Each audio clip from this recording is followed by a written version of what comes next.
Xalqimizda bir gap bor-ku, temirni issig'ida bosish kerak. Tadbirkor biznesmen akalarim 6 oygacha mutlaqo bepulga do'konlarni ijaraga olsanglar bo'ladi. Mana bu joyni ko'ryapsizlarmi? Xitoyliklar olibdi. 2000 kvadrat metr kattalikda. Tasavvur qilyapsizlarmi? Qanaqa katta joy bu? Mana vitrinalarni ko'ryapsizlarmi? Hammasi palon pulga yasattirilganda.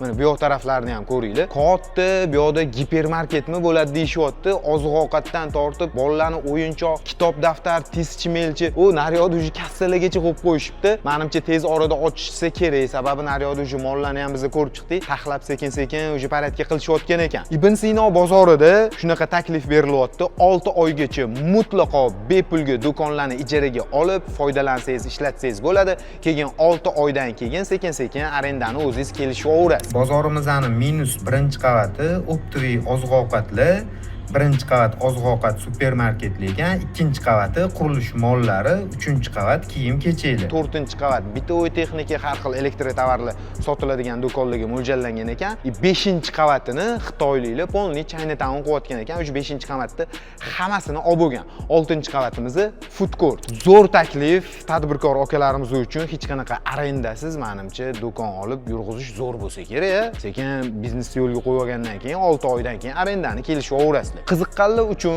pastda nomerlar bo'ladi, aloqaga chiqaverasizlar.